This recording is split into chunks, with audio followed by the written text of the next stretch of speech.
DELoL on air, serving the DFW Metroplex. Only the best in underground and local music. Cause me and music are one. You know, music is like my best friend. DELoL on air.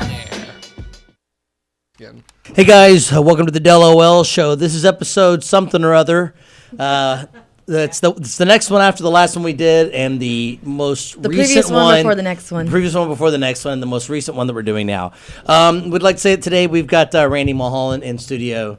It's going to be a special guest. Hello. Okay, that's enough out of you. Wait till your segment. We're also going to be reviewing Nazi Werewolves from Outer Space 2 by Simon Sanchez and Trauma Comics. What was that name? Was it Nazi Werewolves? Simon Sanchez? Simon Sanchez from Trauma Comics. Sorry, Simon.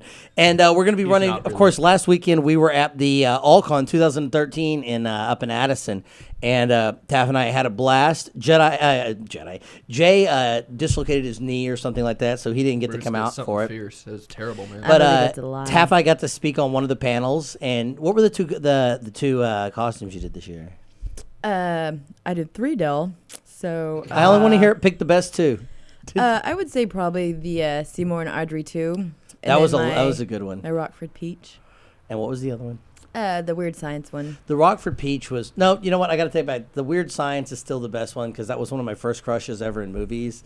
So to see you doing that in real life was pretty awesome. Yeah, and they were all movies, and I didn't even really plan it that way, but I just get so tired of always just seeing the same. You know, there's always lots of black cats. There's always, Black Canaries. There's always Wonder Womans. There's Harley Quinn. There's always lots of black people. Oh, I love black people. What do you mean? I don't ever get tired of seeing them.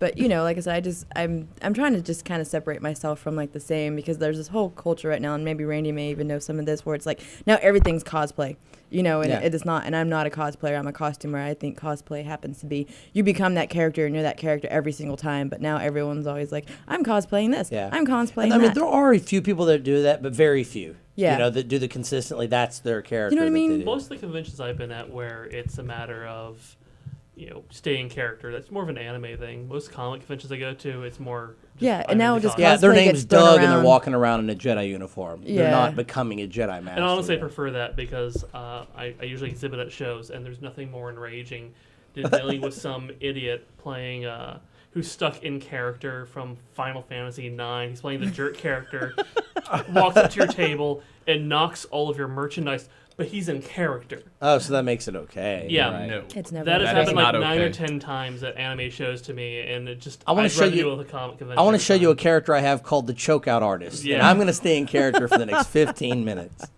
So we're going to be running. So we did a lot of interviews for that. So we're going to be running the interviews.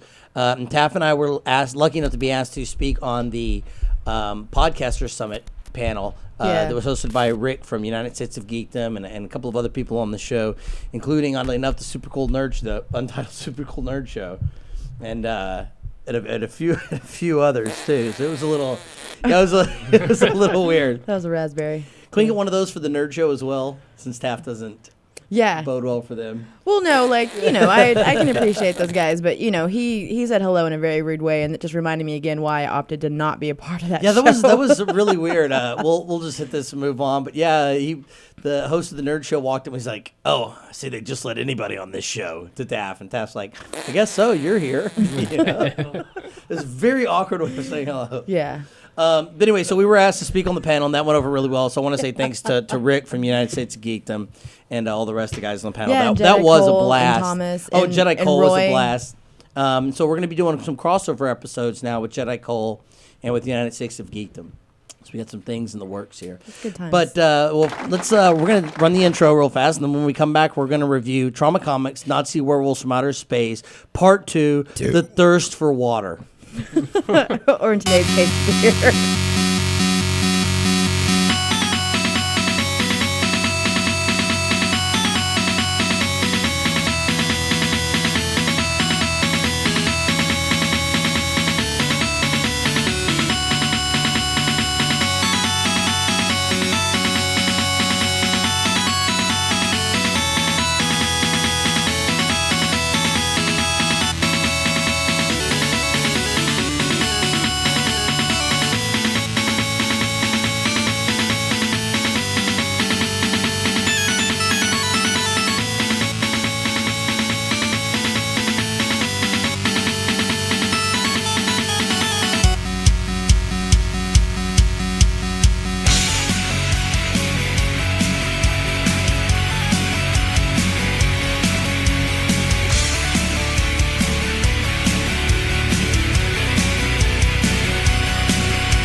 Guys, it's great to be back with us. I know at home that you've been waiting for almost 2 weeks now to join in with Taff, Jay, and Del, and I want to say you're welcome. I'm glad we could be here for you to entertain you.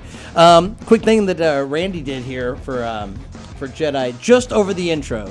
That's how long it takes him to do this. No, there we go. That's the character of Jedi that he was doing at the beginning of the show. Pretty good. Pretty good. My only complaint is that Jedi has more color and he's three-dimensional. And this caricature is it's like too black and white and too two-dimensional.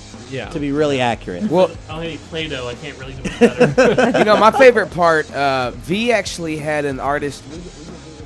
He did the same thing, except the headphones he drew had butterflies instead of the Batman. How do you get butterflies out of a Batman symbol? He's like, that's a really cute... absolutely nothing about comics. Yeah, exactly. Oh, that's that's a butterfly. That's definitely a butterfly. That's also kind of funny though too. Maybe you thought you were into the Tick. Yeah. Mothman. Yeah, there you go. Arthur. Butterfly Man doesn't really inspire a lot of fear in his enemies' hearts, though. Yeah, I mean, Caterpillar Man was scarier before he Well, yeah, but that's got his 'cause back he broken, eats became them. Butterfly Man. Because he was always oozing that slime. Yeah, that's gross. All right, so speaking of slime, Yeah. let's talk about Trauma Comics' Nazi Werewolf from Outer Space 2, which, almost a month ago, we were lucky enough to have Simon Sanchez in here. Simon says. Simon Sanchez. And he was lucky enough to give us a preview of the comic, which is not out yet. So let's begin.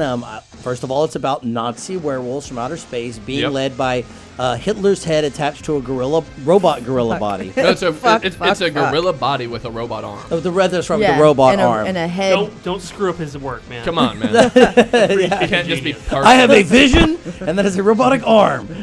But he's answering to a shadowy figure. Yeah, that's a why I la went type part foul or something. And here's the thing. I'm guessing it's some sort of vampire because vampires are always in charge of werewolves. I don't believe that. You don't think it's Vampire Stalin? No. hope That's it who is. I'm betting No. on. Ooh. Stalin, wrong side. It would be Well, they Ava started Braun. off as Ava friends. Braun. There you go. Yeah. Ooh, it could be like a very sexy giraffe, Ava Braun. That would A be sexy giraffe with big boobs is what I'm imagining. I Well, just don't know how that she would works. have like 8 nipples. Oh yeah, I mean Going down, but the then she Nazi would be werewolf grafted. scientists Okay, are all let's- into grafting parts. Let's to not things. give that story. I want to trademark that one for the DELoL show. Ava Braun, sexy giraffe. Sexy giraffe. I want to keep that one. Register the Randy, domain right now. Randy, yeah, Someone is right now. Direct Nick. yeah. This is gold. No, better yet, right now there's the guy who's working on the new Michael Bay movie. He's like, shit, they beat me to it. He's like 3/4 of the way right now. Yeah, Monopoly flip over table. I had the same thing, but they were aliens. Oh, she had 6 nipples. I should have gone with 8. I'm so stupid. So, okay, well, let's, everybody took a look at this a couple of weeks ago, and I recently refreshed myself on it today. I did. It's definitely pulp. Let's It start is. there. It definitely harkens back to the Tales from the Crypt. It should have type. definitely, like I said before, the EC, Yeah. the old William Gaines stuff. It's very very different, and it's very nice to see somebody doing that in the Dallas area rather than just like the basic superhero stuff. Yeah, and it's interesting because I mean it's obviously a little bit of gore fest. A little bit. Oh, yeah.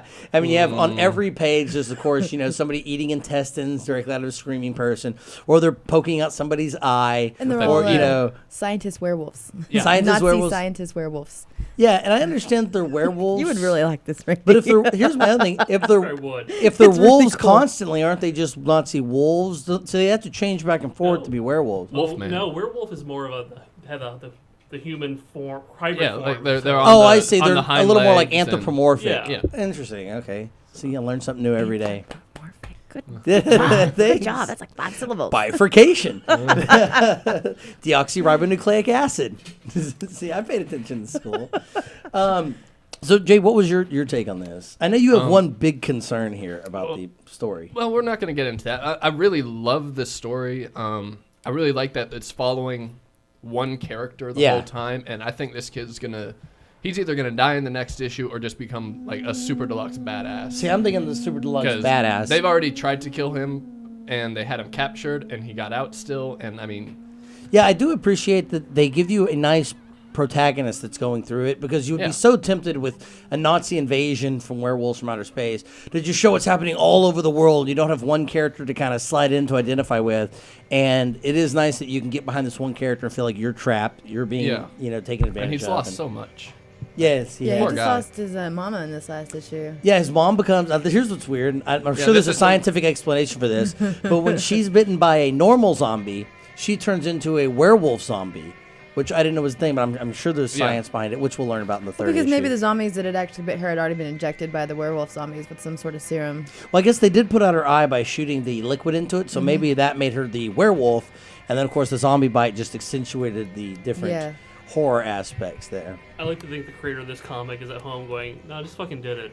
Oh, I guarantee. Here's the thing: is with Simon, I bet it probably was. He was just like, I wanted to see a werewolf rip somebody up, and I have no doubt that. And a lot of it is that. That's what's nice about the pulp type stuff is you can say, God damn it, I want to see a werewolf zombie eat somebody's head, and you can draw it, and don't worry about the story so much. You can just do it. Also, like the Hitler attached to a gorilla suit. I just want to see Hitler attached to a gorilla suit. There's absolutely no reason, at least that I've seen for that. That's probably really where it stemmed from. He had this vision of like Hitler grafted onto a gorilla suit. It was like, how can I write around this particular guy? See, I like the idea if he woke up and he's like, I've got an idea for a story about a young man who moves here from another country, and it's his way of dealing with the economic hardships in the 1920s. And somehow he's like, how the fuck did I get to Adolf Hitler's head on a... That story took a weird turn. I was not paying attention to what I was doing. Fucking acid. He's got this like Great Gatsby type story in his head, and by the time he's done with the story, he's like, "Wow, that fucking went weird." Gatsby could have been improved by werewolves. Yeah, well, there was the Pride, Prejudice, and Zombies that took a step up. It was awful. Actually, I didn't. And it has just become this giant. Oh yeah, for the first genre. 30 pages was great. Then after that, I'm like, I get it. And then also was it Abraham Lincoln Vampire Hunter? I fell asleep in that. That was to me a very boring movie. It was didn't quite see boring. it. I never saw You it. did not mess out on I anything. did just see the other day FDR American Badass, which is him fighting werewolves. Oh yeah, I heard Is about it? that. What? It's not good. Oh. It is. Oh. Barry Boswick. I love Barry Let me Boswick. show my southernness. Bless his heart. he really carries it. He really commits to it. He's fun to watch, but there's a point where it's. Oh, you're gonna need to get my. Sorry, Randy, get a little more. There's on a that mic. point where it's just like, see, we're doing racist jokes. We're funny now. Like, no. Oh, speaking of that type of humor, I watched movie 43 over the week. Oh. That's the one where they have it's an all-star cast, and it's like one of the Farrelly brothers. Here's how bad it was. One of the Farrelly brothers said, I don't want to do it. It was one Farrelly brother. They shot it over 10 years because people kept backing out. When they asked Clooney to be in the movie, he said, oh, fuck no. That was his response for wanting to be in the movie. And they got like an all-star Hugh cast. Jackman, like, Halle Berry. Hugh Jackman, Halle Berry. I mean, everybody I can think of was Anna in this Faris. movie. I love Anna Faris. And what's funny is they even said, and like if you're reading the Wikipedia page or you're watching the interviews, Farrelly is like, yeah, we definitely guilted people into this movie. You know, we got them to sign a contract, or we waited until, they'd be like, oh, I'm filming another movie. They're like, oh, okay, we'll fly out there, and if you have a free day, we'll shoot it. And he's like, so many people tried to back out, and I think he was expecting it to be this like Kentucky Fried movie grand slam that it'll be a funny story that nobody wanted to be in it, and instead it just comes across as like, yeah, we had to trick every single person into being in the movie, and it was horrible. And it wasn't even like a fun type horrible, like Attack of the Killer Tomatoes or like Manos, Hands of Fate or anything. It was truly the worst film I've ever The seen. problem with FDR American Badass is it tries to be that. Like, we're going over the top. And Barry Boswick was hilarious, but it just felt like it starts off really great, and it feels like someone else came in and had to write the last half of it and didn't really get the humor. Oh. And it's like, I'll just throw racial slurs out.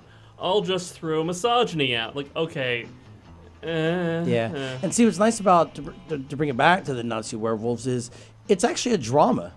Like, there's no real comedy in there. And it's, usually it's a very tongue-in-cheek comedy, especially with Tales from the Crypt, or even like the original Tales from the Crypt movie. You watch something like that. There's usually a little bit of tongue-in-cheek, poking fun at the genre and the silliness of it. But I like that in Nazi Werewolves, it's a drama. You're watching a kid lose his life and his family and his more mother. like the EC Comics, war comics, which were not very tongue-in-cheek, very dramatic. Yes, this is almost, that's a good way of putting it. It's a war it's a war comic. It is a war comic. You just happen to have the little bit of schlock of, the crossover into pulp. But you're right. It's more of a war comic that also happens to have the bad guys just being a little bit. That's the only that's the only playfulness about it is. The bad guys are absurd. You've got the bad guys absurd, but yet they act realistically evil. Yeah. They're like, I mean, Hitler looks silly as a Hitler head on a gorilla body, but then he acts like he's an evil guy who wants to kill people and do stuff. He acts like Hitler. He's fucking Hitler. And it's just weird that and it's an interesting blend that I'm going to go with this absurd premise, but I'm going to play it as a serious drama, and you're really kind of rooting for the kid. Yeah. The protagonist in the story.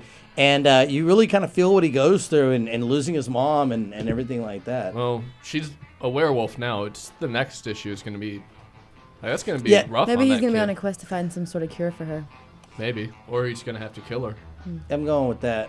Probably. It seems to be the way this story has been going. Like every time that you think it's as bad as it could be for this kid, life shits next on him page. a little bit more. Yeah. But I do want to see who. This is something that does need to be answered at some point. It doesn't have to be the next one. But who is Gorilla Hitler reporting to? Yeah, we need to know. That's important. So, Randy, having not read the comic, what's your opinion? I just like the idea of Gorilla Hitler. Go ahead and scoot in a little more. You're going to be right up on that mic. Your beard is filtering out a lot of that sound. I just like the idea of a Gorilla Hitler. I mean, that's really the most important part right there. Yeah. And beyond that, I want to see what the other Access leaders were grafted onto. Mm-hmm. You figured there has to be more. I want to see where Emperor Hirohito is and what he's grafted onto. Yeah, Simon, that's the direction to go. Battle Mech. Battle Mech. That's China. Battle Mech. Komodo dragon. For no reason, can we get Mao Zedong drifting around in this? I would like to see him. But he wouldn't make sense. And he does. No, it does, because there's no reason you can't introduce time travel or time warping in a series like this. And Chairman Meow, he should be grafted onto a cat. Yep.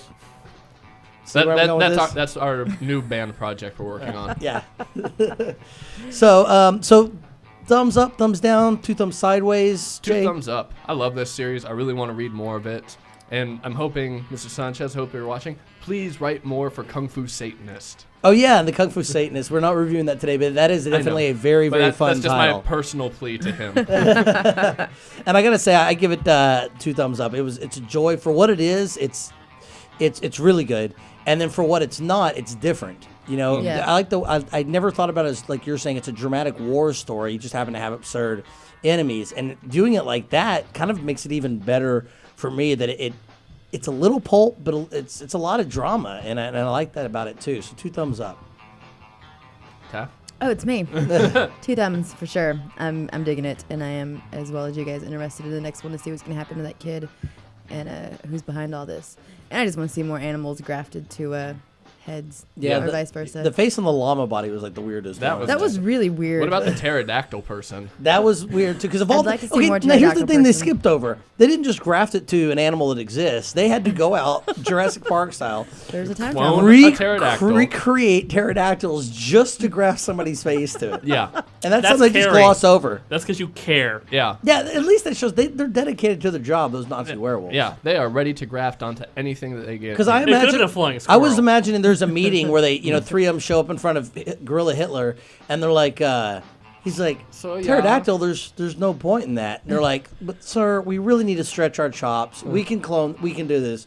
Would you please approve this project? Please, That's a my whole dear. scene that doesn't even appear anywhere in there. Yeah. That's probably going to be I'd like to picture them as like the kamikaze pterodactyls. Yeah. They're just going to be suicide bombers just during the war. I want to see them graft somebody's face onto something that isn't living, like A tree. a bicycle. Or, a tree is living, Jay. You should have paid attention to biology. They should graft a person's face onto another person. Yeah, that would be. We took your face off and we grafted it back onto your face. I would like to be grafted onto a pterodactyl for sure. Really? Yeah. If anyone out there decides they All want to right, draw a pterodactyl. doctors of the DELoL show. If you know how to graft it, and cloners, I guess. You're gonna have so many creepy guys walking conventions.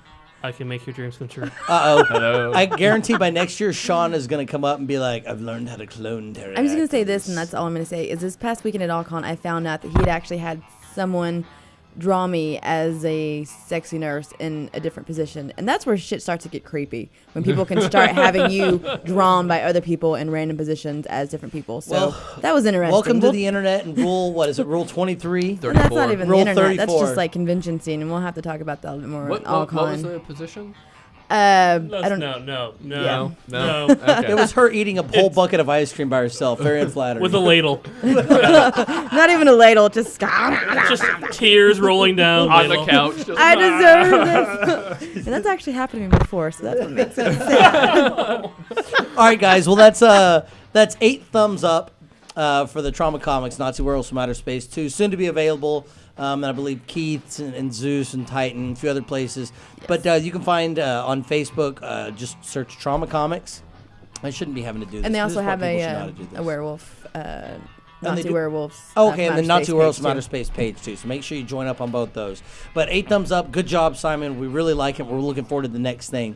We're going to take a quick break, and then we're going to come back with Randy Milholland from Milholland, actually. Milholland? Yeah. Am I? Here's the thing I'm really getting known for in this industry. I mispronounce everyone's name. Urizen. Yeah, I'm really, really good at it.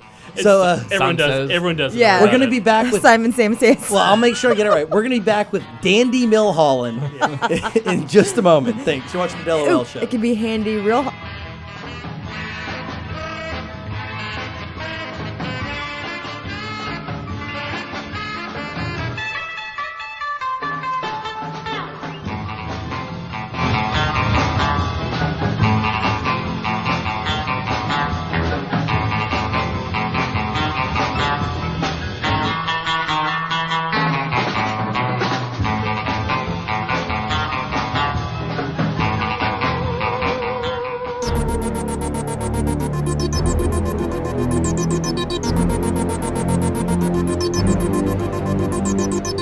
Reality. Logic. Thing is logic, yes. Life in a big world, so take big. I am no earth and no man's land. Everything is happening to me. Life is love me. Calls me back to be free. I am the sound, the light, the water, the air, the ground zero on earth. Everything and nothing on the universe already be. You are the same. You can be what you want to be. The present is the all. Past and future, lost and dreams. The time and the line. It's a circle of toys. The feeling of being present. The stretching and construction of that clockwork going through time. Present is creating a big circle, the circle of life. You're breathing in dreams,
DELoL Show.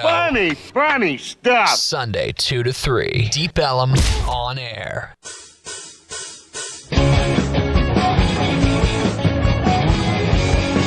Guys, we're back with Jackson Milholland. Did I get that right that time? Yeah, so close.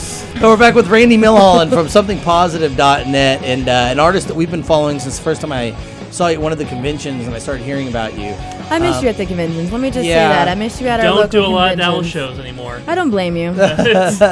You know, the audience is always really nice, but you know, I go for business, and it's just not a big selling market. I hate to say it. It sounds really callous. No, we're learning that too as the photography group we go with. You know, we make money at Allcon, but some of them we don't. And it's, you know, we're learning, you know, it's great to get the name out there, but just maybe putting flyers out would do just as much as going, setting up a whole booth and not taking in money for it. You know?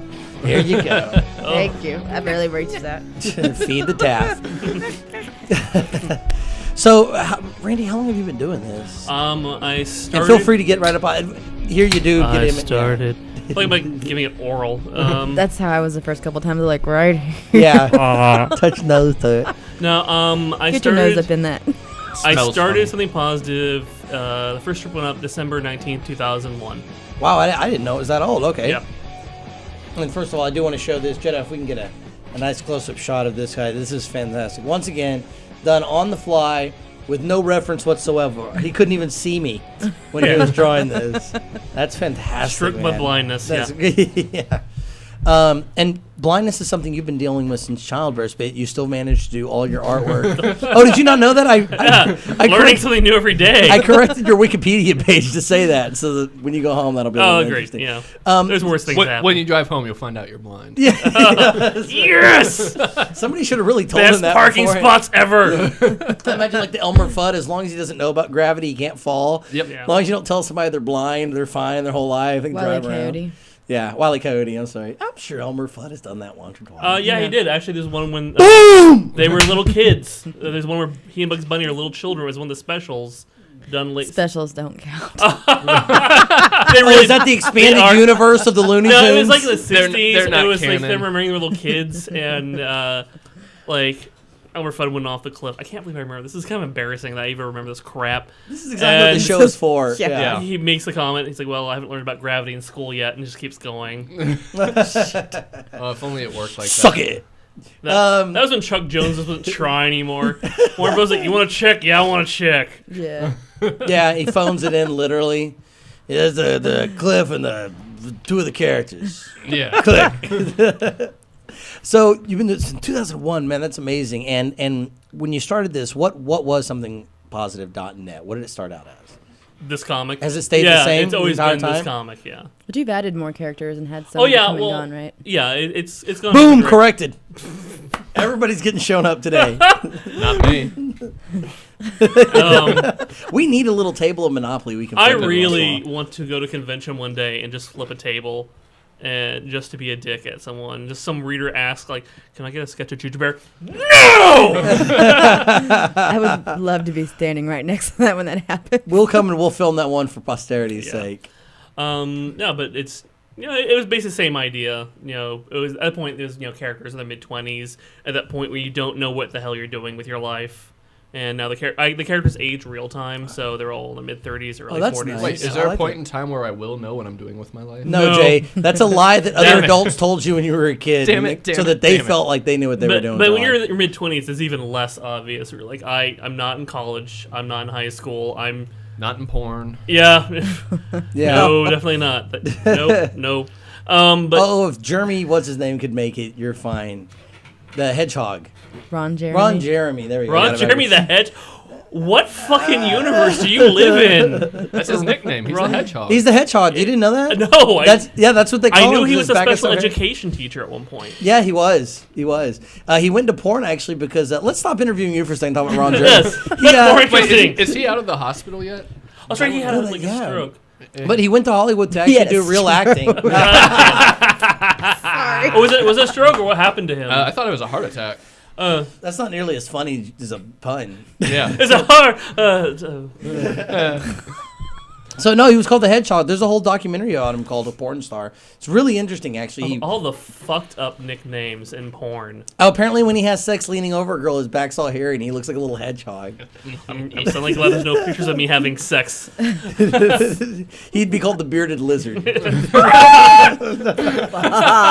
The dust bunny.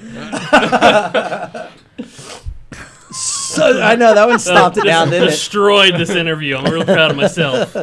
So the characters age in real time. Yeah. Now that's not something common. I mean, we've been watching Bart be 8 years old for almost 20 years now. Because 20-something-year-old Bart wouldn't be very marketable. Holy crap! I would watch 20-year-old Bart getting drunk and dealing with what he's doing with his life. But they do those flash forward Oh, episodes. that's true. They have done a few of those. And there have been comics that have done it before. Like for better or for worse, I think it aged close to real time, if not exactly in real time.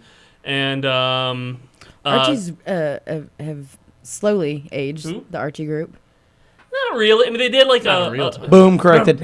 No, there was the little Archies. But They it have was that, done but they have later different on. universes. Like whenever like Archie's actually like out of school and he has this like flash forward to where he winds up marrying Betty and Veronica. Yeah, but those are what if universes though. So like, and those actually start They're off still like part of the in- Archie universe. Yeah, I mean, Yeah, they start off like in the main like there's one again I can't believe I know this crap where like he and Jughead are this path where like they see where their futures are going, some crap like that. They did one where he marries Valerie from Growing Josie and the Pains. Pussycats. Oh, Yeah, oh yeah, really? that's the most recent one I saw recently. Like the best convention moment I've ever had. It was a Chicago convention in 2010, and Archie Comics had their booth set up, and they had a poster of Valerie and Archie kissing. And some guy is at their booth. This is before like the convention opens. Must be a dealer or somebody. Just red face, full of, why is Archie kissing that N-word?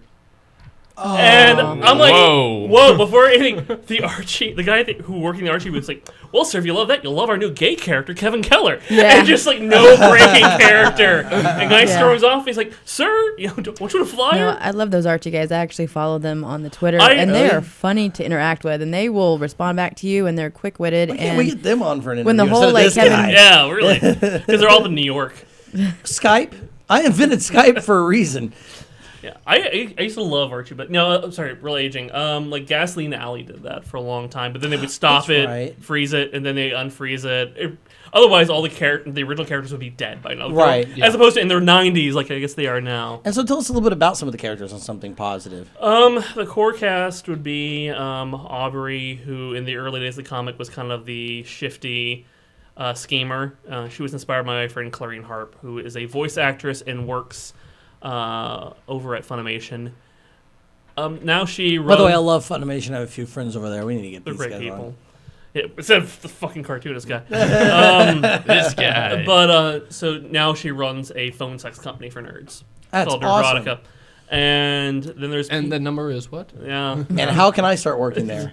Yeah, I'm licking your balls. Licking your cartoon balls. it wouldn't even be that. It'd be like, I'm CB4. helping you. Yes, Yeah. thank you. Let somebody else say, we had a whole 10-minute talk about that movie yesterday. I'm so sorry. And PG, who early was kind of the sweet one, but also the most violent. Just kind of went along with the group. And then there's Davin, who's just in the early days was very misanthropic. The snide guy who wouldn't do anything on his own, but happily judged you for doing it. And then as times come by, he's a little softened a lot more. Would you say that, would you liken your comic more to something like the Archie comics, or to something more like, The Wire? Oh my god, that is a really wide range. I definitely don't know. Well, I guess I have a character who is actually on the run from the law right now. So, Wire? It's a good call. Like I've had drug raids in the comic, and All of a sudden HBO's like, get that show. We need it. But Archie, there's not enough love triangles. In fact, I've actively tried to avoid love triangle storylines. What about love parallelograms? Don't Love even like those. rhombuses. I hate love. Okay. Okay, fair enough. Let's just What get about the- a love line segment? Let's just get the show away. Love is awful. Okay. And it's been Randy Milholland, folks. Thanks for tuning into our Ladies. special Valentine's Day episode. That's right. Now, I've been following you for quite a while, ever since I learned about you and on somethingpositive.net. But recently, I've been seeing you show up on the social site Reddit quite a bit. People are actually Wow. posting your stuff. Oh, cool. Yeah, and I mean, you're making it to the front page, 2,000 or 3,000 hits. So. That's news to me. I did not know that. That's So people are really enjoying it and spreading the word about you as well. I'm going home find he's lying. Like, there's no word on Reddit. I know it was on BuzzFeed. No. I've seen you on Reddit at least 4 or 5 times, at least pop up on the front page. I know BuzzFeed did this thing about the nice guy, the problem with nice guys. And in 2003 or 2004, I did a whole week-long arc about the idiocy of the nice guy mentality. And they pulled a bunch of those strips up. And I got a whole bunch of great hate mail from guys who probably felt that they related too much to that persona. Now, how often do the new comics come out?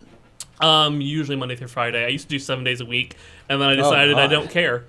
And you went all the way down to 5 days a week? Yeah, I know. That's something that's like, man. That'd be done. I will say some weeks, there have been times where, I've been better about this year, but there have been times where I was like, oh, I got 4 up this week, I'm good. But also sometimes I'll do, this last week I did 3 different comics that had 8 panels as opposed to. I've done, I think most was a 22 or 23 panel comic. Oh, wow. I have no idea why I do that. And everyone's like, I'm doing another big panel comic because apparently I hate my life.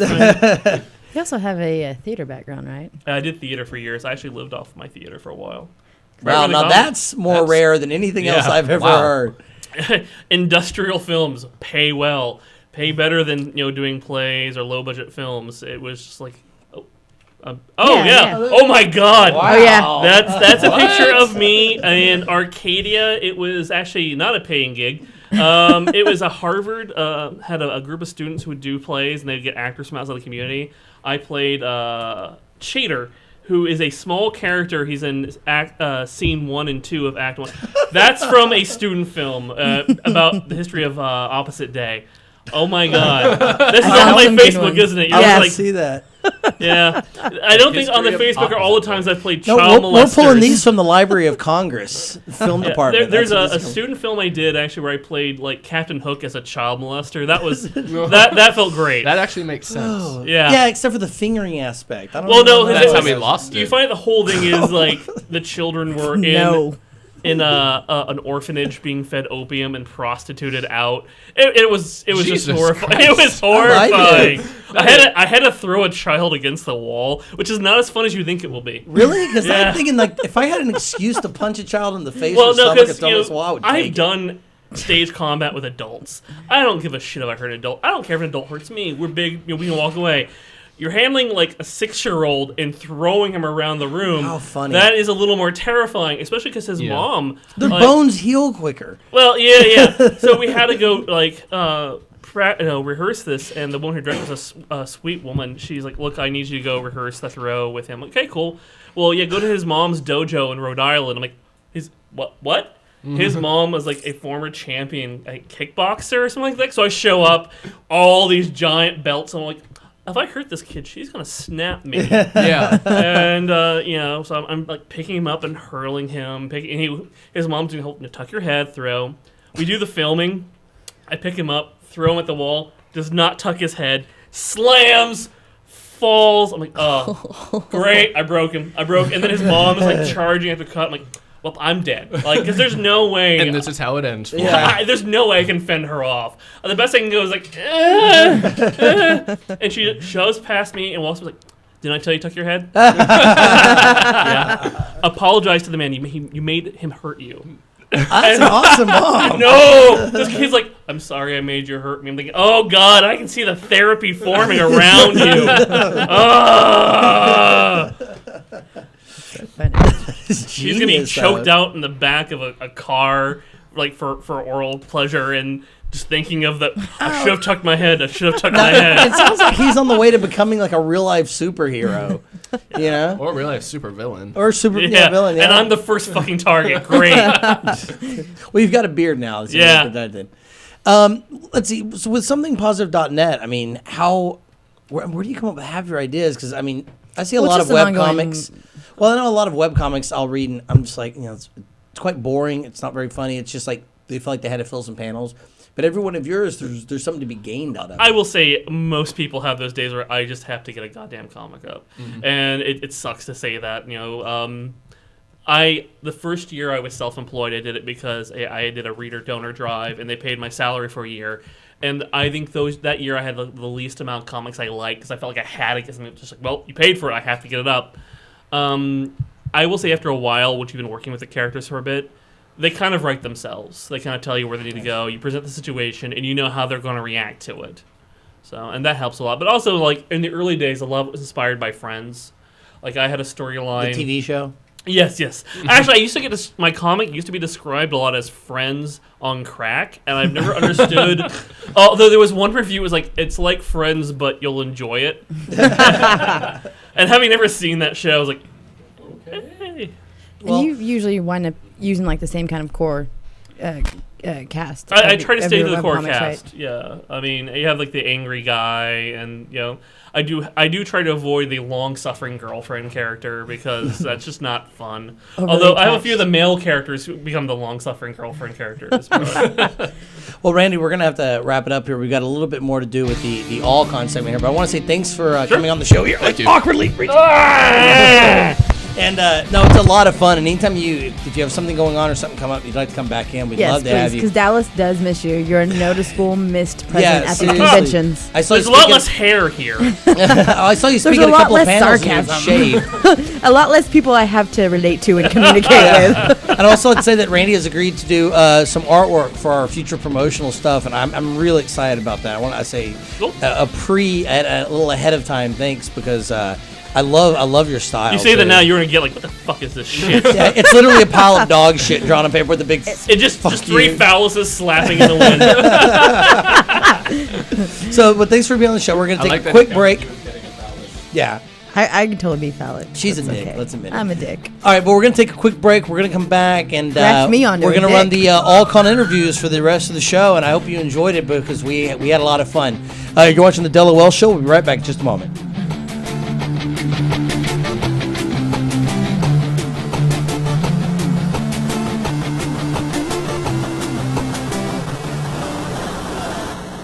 În anul 1979 am decis să fug din România. Am plecat Timișoara, un prieten de-a meu. Planul nostru să trecem granița în Iugoslavia.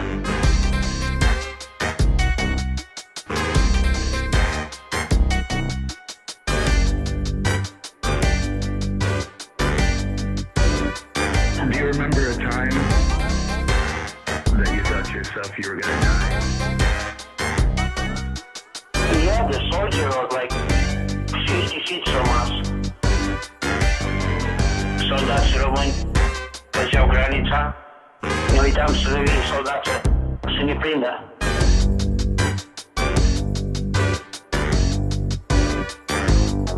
Noaptea meream, ziua stăteam. Ne-am aruncat la pământ, s-a fost noaptea, am pus mâna așa la cap și nu ne-a putut să ne vadă. Și atunci am fugit mai departe.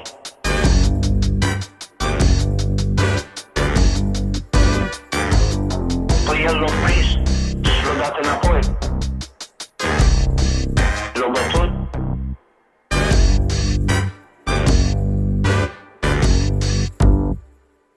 După 2 săptămâni am plecat amândoi iară. Teremia Mare, într-un sat care se cheamă Teremia Mare, Teremia Mare. Acolo ne-au prins, ne-au pus în gel, ne-ai putea în gel, couple nights. They took us in another jail. We stayed there for 2 weeks. Și mergem de la Belgrad la Viena, în Austria.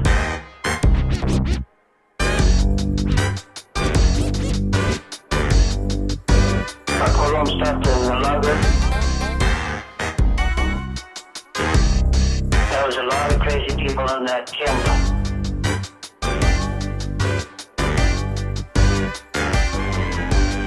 One guy, Albanian guy, he killed a Romanian guy. He got his knife and he cut him in the head. Stabbed him in the head. Yeah, he cut him in the head. Then the other Romanian guys, they took this Albanian guy and he threw him from the 5th floor all the way down. Crazy stuff over there. După 6 luni, cineva mi-a făcut chemare în America și am venit în America. Check out DELoL.com for all of your exclusive rates, show times, and more. Everything you need to know about the local music scene for the Dallas-Fort Worth area can be found online. DELoL.com.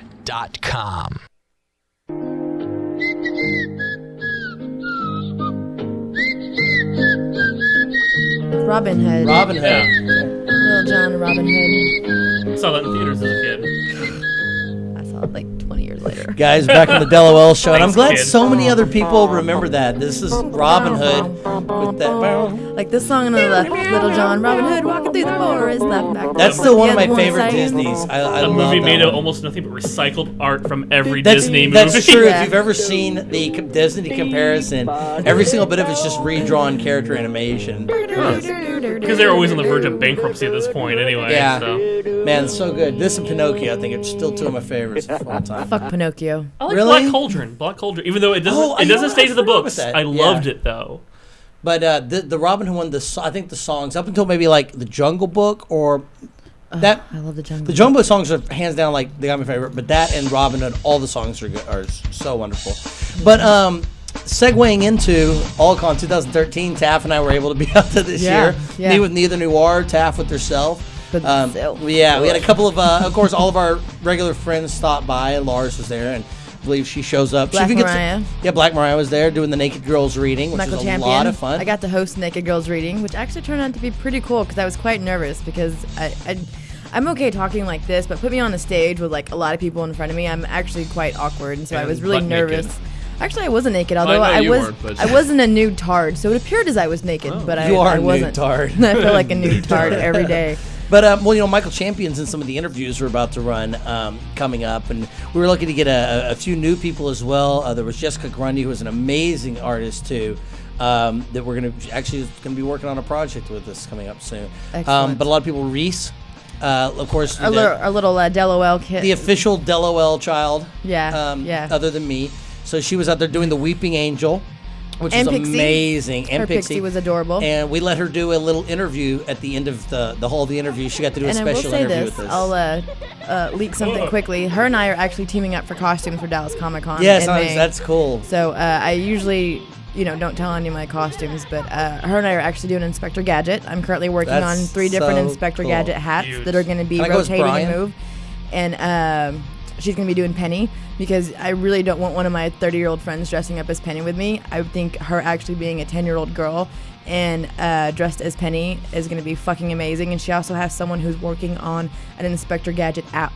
So when she has her iPad, it's going to be Inspector Gadget-esque. Oh, that's cool, Nice. dude. If you haven't Yeah. met her, she is just this amazing little girl. With she's going to be very, very successful. Yeah. But we let her interview me at the end of the interview. Stick around for that. There's a couple little outtakes this year I was able to throw in on at the end.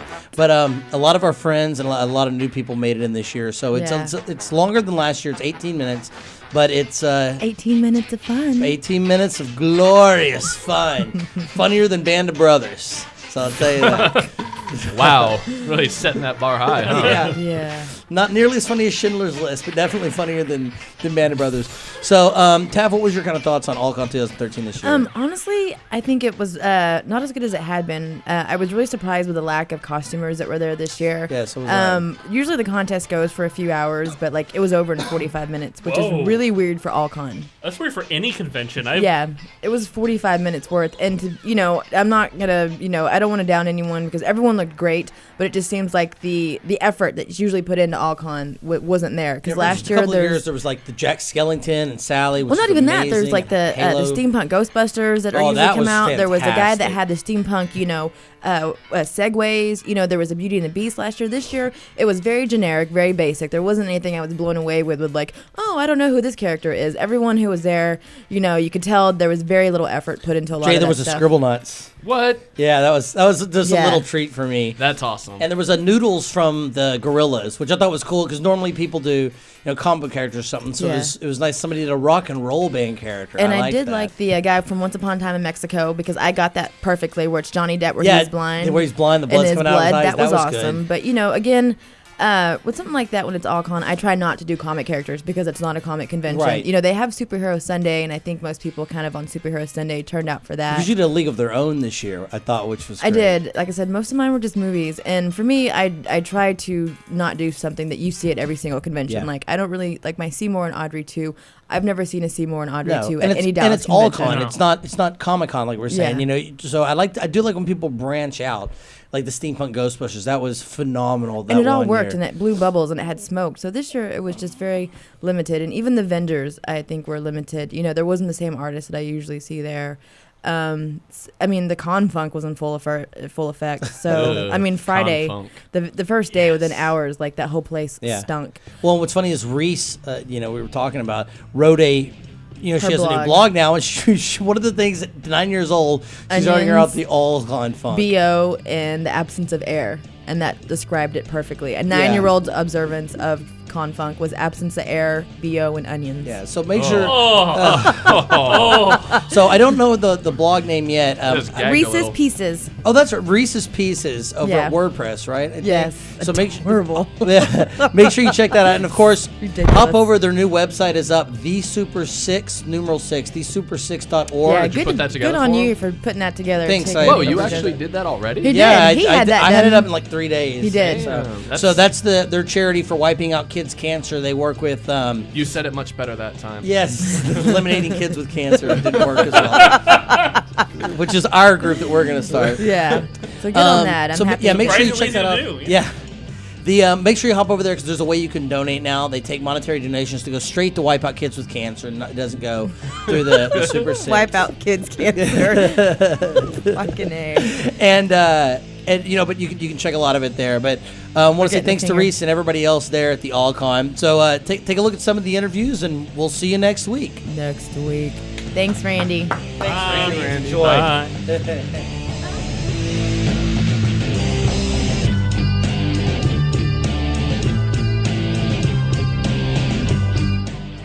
And we're the DELoL Show here at All-Con 2013. We love the DELoL Show! All-Con 2013! Yeah!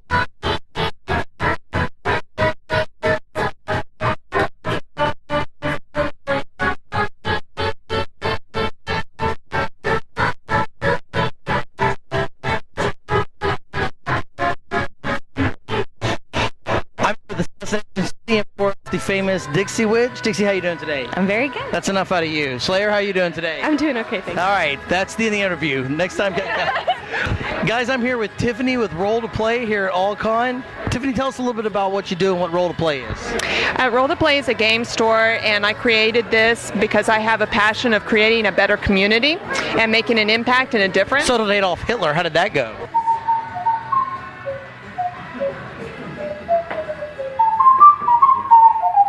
Chris Gale. Chris Gale, and what do you do? Well, I'm an Ocarina player, and today I'm cosplaying as Princess Zelda from Twilight Princess. Well, that's what a coincidence because you're dressed as Zelda. But here's something you may or may not know. In the Zelda games, they have an instrument called the Ocarina. Guys, look who I found rummaging through a dumpster in the back of All-Con here at All-Con 2013. It's the show's own Michael Champion. Mike, how you doing today? Doing great. How are you doing? Doing all right. Hey, let me handle the questions, dude. I'm the one doing damn interview here.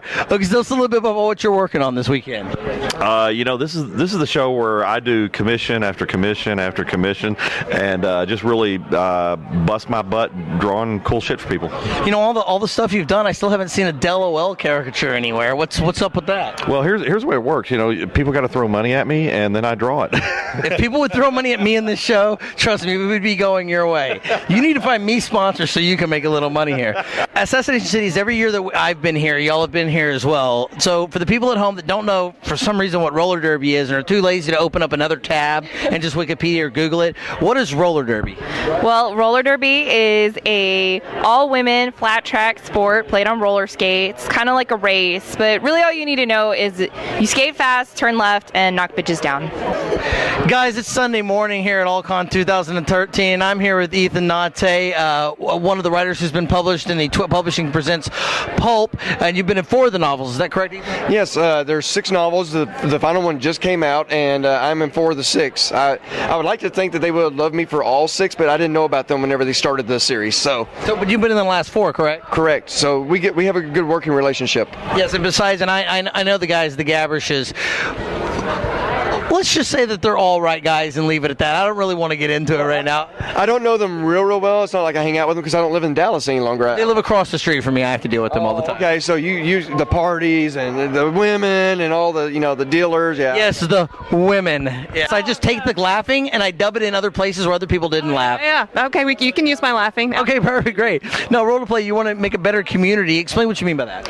Well, I see a lot of people doing the video games, and there's not a lot of social interaction. So I want to change that and bring people back to the tabletop gaming. And you see it everywhere. It's coming back. And when I walk into my store, I'm seeing people that don't even know each other sit down, get to know each other over a game. And it is so cool. Jessica Grundy, she's a artist. So as an artist, what do you do?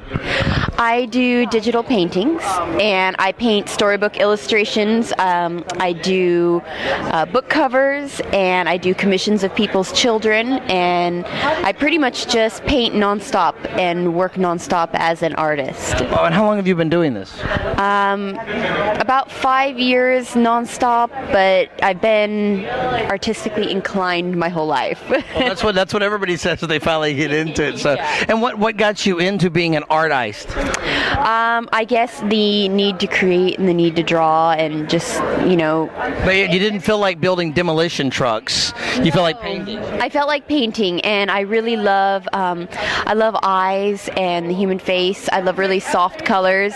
My favorite letter is the letter L, but you like I a bunch, apparently. I do. Go ahead and tell us a little bit about Kira Kira Moy is a maid group, and y'all been performing here for a couple of years. What exactly do maid groups do? What can they expect if they come and catch you guys here at AllCon?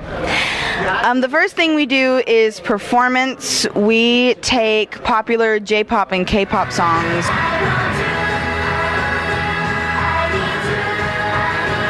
and we take the dances and make formations of our own and perform them, or sometimes we perform original choreography to anime openings or any other songs that we may find interesting and think our audiences will find interesting. And the second thing that we do is we provide cafe service. We provide like cupcakes, waffles, tea, coffee. Dancing's nice, but I like waffles a little better, I gotta admit, if you haven't been able to see that. How long have you been doing this? Well, I've been playing the Ocarina for about 14 years now. I started out, I learned about it from Ocarina of Time back in 1998, and I grew to love the instrument also just for itself, but of course when anime conventions like this come along, it's a great opportunity to play music that's familiar to fans of the game, and it's also just a lot of fun. Everybody's really nice. Now, I'm a huge Zelda fan. I have been since the very first game came out in '86. In fact, I still have my original gold cartridge, so I'm a huge fan. And I've noticed that when you were playing along with some recorded tracks the other day, but you're playing the Ocarina live, and that was something I'd really honestly never seen before. And we'll show a little bit of that footage in just seconds.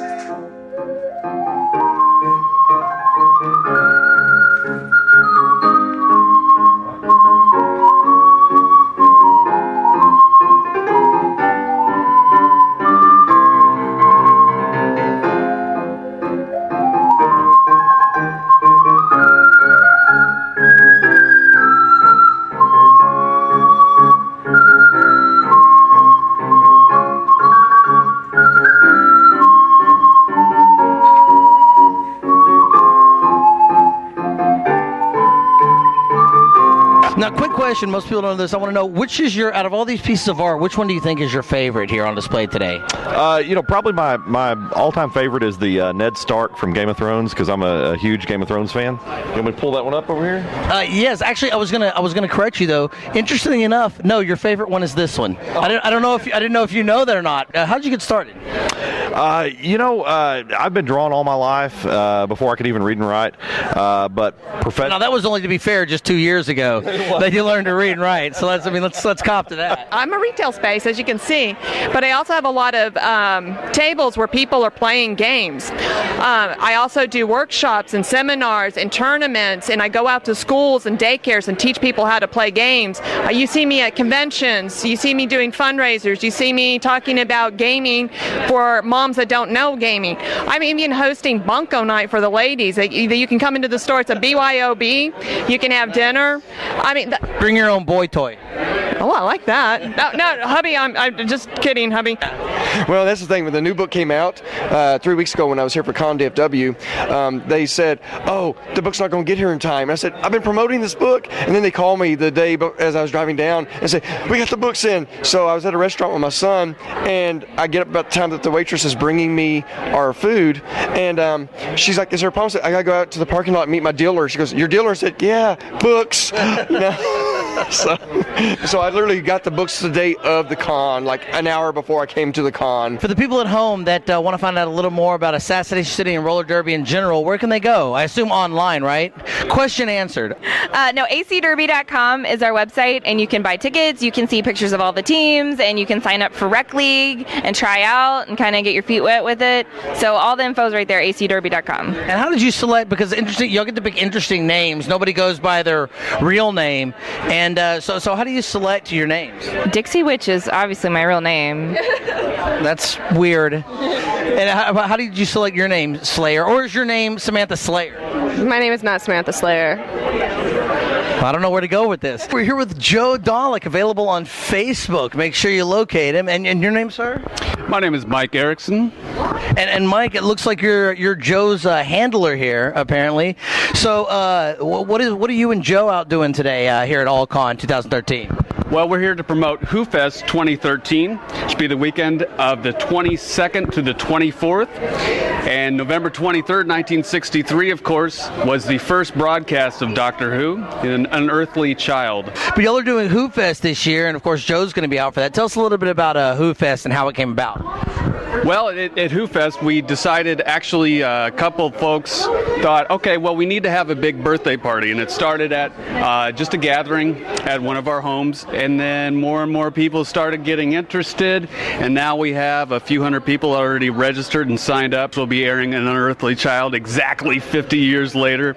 Also, the 50th anniversary specials and episodes that will be coming along with it. We'll be able to show those, and you can watch those with all of your hundreds of Doctor Who fan close friends. Professionally, I just started doing this about 5 years ago.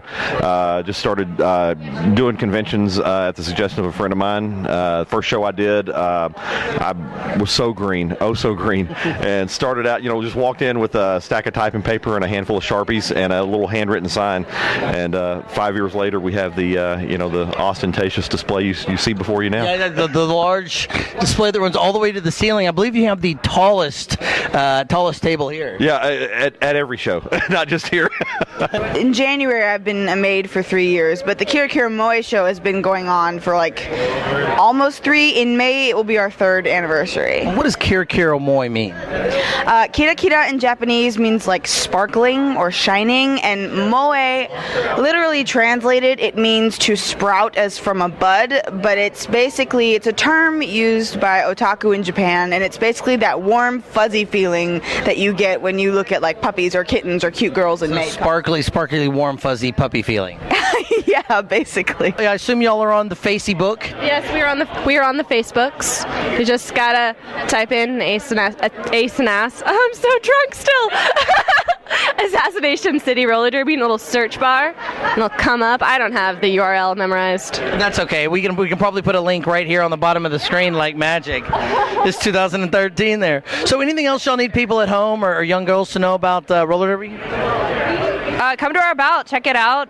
You can have a good time, sign up to be in Rec League, maybe be a ref. It's very somber, almost a little macabre at points, but then very beautiful as well. How did you develop your style? It just sort of happened. There was a long time where I didn't feel like I had my own style until I started doing conventions and I had all my art out on the table together, and then I realized that it all actually looked like it went together and that I had, without me even knowing it, developed my own style. I do a combination of digital painting and photo manipulation, so that's where I get the sort of like 3D effect. I use a lot of photo texture in backgrounds and for texture work.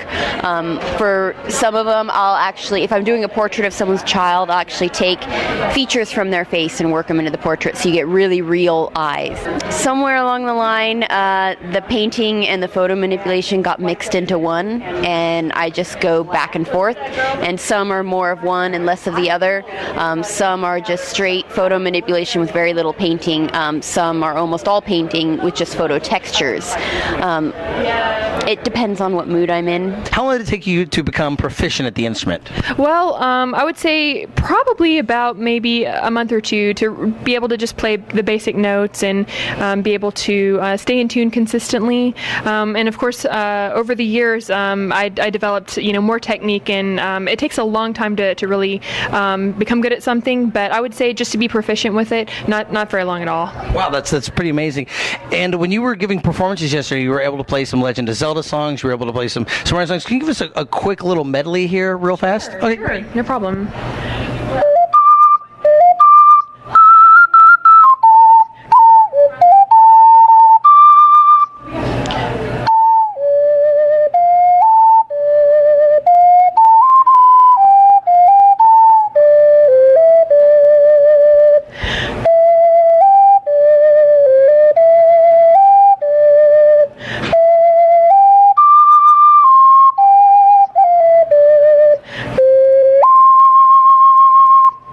Very impressive. I got to say, very impressive. How long have you been doing this?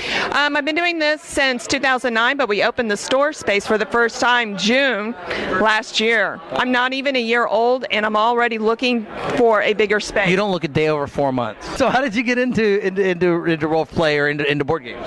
Well, I've always been a gamer, and I stopped when I got married and started my career and things. Now, is being a gamer different than being a player? And explain the difference. Okay. One, you're picking up people for love, and in the other, you're rolling. Love. That's a nice way of putting it. Love. Because what I found is that a lot of young people who sign up to perform with us have found a place where they belong and found a place where they can grow as people. Like a cult, and you're the leader? Would that be an accurate description of? So I noticed there's the uniform, right? There's the heavily, there's the whole everybody has to have sex with each other, right? That I'm pretty sure I heard about or read about I've seen videos on the internet, and so tell us a little bit about your cult. Don't drink the Kool-Aid. Give our 3 people at home that watch the show, tell them how they can get in touch with you or where they can find out more about you. Yeah, you can go to michaelchampion.net. It's myname.net. I try to make it real easy for everybody out there. And michaelchampion.net. Yeah. Very easy. Mike, I want to say thanks. It's always a pleasure when you're on the show. I mean, for you. I mean, what a treat for you, for me to come out here and interview you. So I want to say that you're welcome, and I hope you have fun All-Con 13, man. Absolutely, man. All right, thanks. We'll do that one more time. Thanks for stopping in. It's always a real pleasure to see you every year, man. And I got to admit, it is very, very fascinating. And I mean, the fact that I love the game, and that's been an interesting instrument to see somebody who can play it so prevalently, and with such grace, and to watch you actually perform, it was a real treat. And so I want to say thanks for appearing here at All-Con on the DELoL show, and we'll definitely have you in studio. Kyle, once again, you people are a lot of fun, and every time we come and we see you guys, it's a real joy. And of course, most of them are really sweet, except for what's her name. We all know who we're talking about. You know who we're talking about, you. Dixie, once again, I appreciate you being on, and I want to say it was a real pleasure for y'all to be interviewed by me, and y'all must feel so gracious. So I want to say you're welcome. Guys, you've been watching the DELoL show at All-Con 2013. Taff, how'd you feel? Amazing time. Fun time as always. Favorite convention still? Yeah, it's still my favorite convention, all it does. Thanks for watching. We'll be here next year. Hi, I'm Reese, and I'm doing the outside bathroom interviews. Oh, hi, sir. Hi. Do you mind if I ask you a few questions? No, that's fine. Okay. What's your name? I'm Del Pullen, host of the DELoL show. Cool. What do you do? I'm host of the DELoL show. How long have you been doing this? About 2 or 3 years now. You can watch us at DELomonair.com every Sunday, 2 to 3. That's what we've been doing. So we're a comedy show with special guests, and we do interviews and reviews of stuff. Why do you do this? For the money, for the fame. I've recently started dating Megan Fox, and that was kind of a big reason I got into this. One more question. Yeah. What were you doing in there? You know what? Thank you. This interview's over. Or was it 1 or number 2?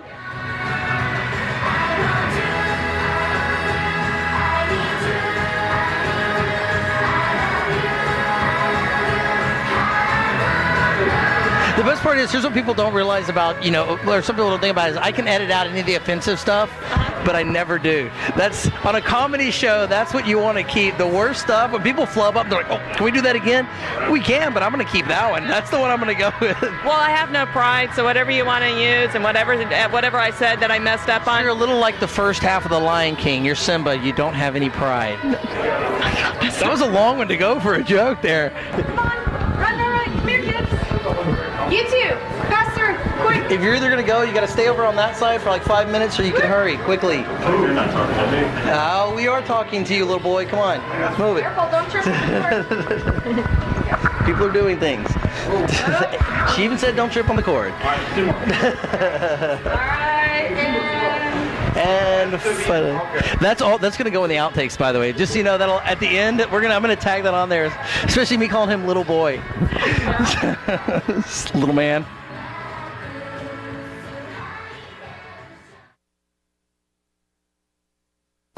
Live, local, in your neighborhood. I want to try something. Live, local, in your neighborhood. I want to try something radical. This is DELoL On Air, serving the DFW Metroplex. Live, DELomonair.com.